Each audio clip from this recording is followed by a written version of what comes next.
Everybody look back in that corner at the far side of the room where it's real dark behind that chair. I'm going to turn on a very, very bright light, and I want you all to watch the cockroaches scatter.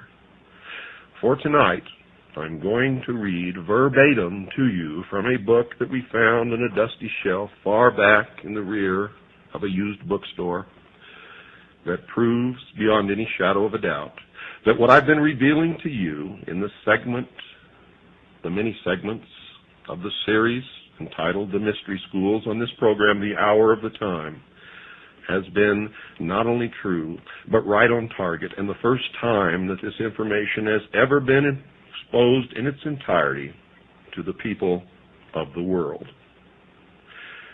Now, you had better go to the used bookstores in your cities, and you'd better get there before the cockroaches get there, because I tell you now, they know that we are searching for proof and that we are digging for the evidence that we will use in the future to hang them by their own rope. You need to get there first and buy any and every book that is concerned with any and every secret society, mystery, religion, or cult that you can find.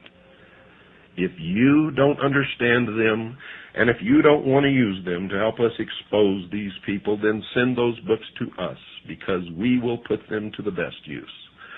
I'm holding in my hand an old, faded, what used to be red hardbacked covered book. It's almost orange now because it's faded with age, entitled Fundamental Laws, 68th Convocation. On the front of the cover is some of the symbology of the mystery schools. There is a rope representing the snake eating its own tail, also known as the magic circle. Within this magic circle, there is a triangle, actually 3 triangles, one within the other. Within the triangles, there's the symbol of the skull and bones. There is the symbol of wings around the world. There's the symbol of the ark, the anchor, and the 3 letters TRY beneath the 3 triangles. This is the verbatim written report published in 1916, ladies and gentlemen, that I'm going to read to you from. Fundamental Laws, a report of the 68th Convocation of the Rose Cross Order, giving a resume of the proceedings of the convocation, together with most of the lectures that were delivered during this time of the convocation by the several delegates present. Also a report of the work of ancient initiation in the Grove of Osiris as especially prepared for the occasion. Below that is the symbol of a triangle with 3 stone steps representing the 3 degrees of initiation. Up on the top step is a cross, in the center of which is a rose. And beneath the triangle, again, the 3 letters, TRY. This is copyrighted 1916, published by the Philosophical Publishing Company, Allentown, Pennsylvania, for the members of the Rose Cross Order. On the next page is a roll of honor. One of the names here stands out and almost knocked me over when I saw it, for the name is Lars Hansen. Now, it is not the Lars Hansen that we've discussed on this show, and we're going to look into it to find out if this was his father or grandfather or great-grandfather. Could have been either one of the 3. But we will find out, believe me. We know that Lars Hansen's parents were members of the mystery school, and in particular, the Metternich-Stell group, where Lars Hansen was reared. In explanation of the contents of this book, and I'm reading verbatim from the introduction in explanation. In explanation of the contents of this book, it is to be stated that these articles do not give the inner work of the Rose Cross Order, but simply the outer, the public teachings. Now you'll remember in the Mystery School series, I taught you about the exoteric and the esoteric. What you're going to get in this book, because they never publish the esoteric anywhere, it's always hidden in symbology, but there are incredible admissions in this book that you will hear in the exoteric. Reading again, verbatim. The Illuminati and its soul science work may be called the child of the Rose Cross Order.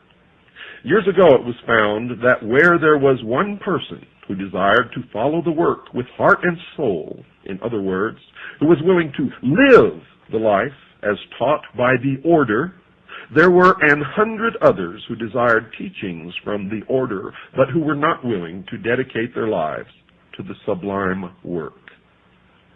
Now I break from this for a moment to remind you that I have previously stated that the Fraternity of Freemasons, the Ancient Order of the Rose and Cross, the Sovereign and Military Order of the Knights of Malta, the Knights Templars, the Mormon Church, all of these, the Illuminati, the Order, the Skull and Bones, are all the same organization. And what you have just heard is the first admission of that fact, and you are going to hear more as I progress. And remember, I'm reading this right out of their own publication, a hard-bound book published by the Philosophical Society in Allentown, Pennsylvania, specifically for the Rose Cross Order. Continuing. These thousands had to be taken care of, and as a result, the Illuminati and its soul science work was born. When in April, now that's April of 1916, folks, April of 1916, remember that. When in April the order went forth to the brethren that a sacred convocation was to be held, all delegates were requested to prepare articles on soul science so that regular lecture sessions could be held. The lectures that follow are the result. All these lectures were given in open session and are to be considered as soul science work, though in entire harmony with the teachings of the Rose Cross Order. The work of the Rose Cross Order as given to its students can never be published.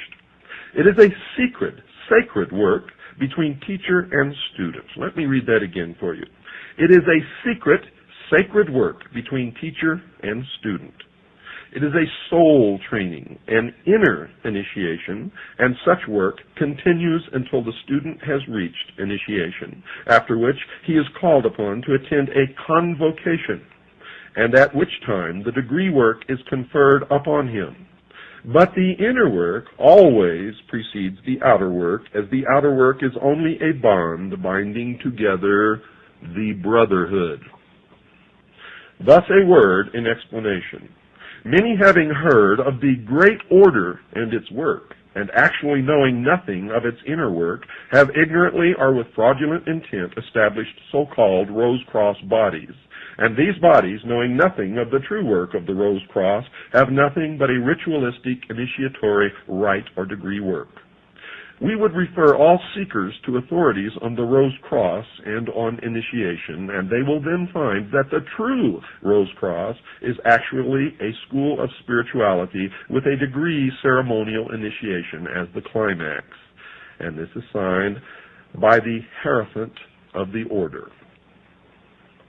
In the preface, early in the summer, instructions were received from the hierarchies to call the inner circle of the Rose Cross Order into session, and thus to fitly celebrate the 68th year of the Rose Cross Order in America.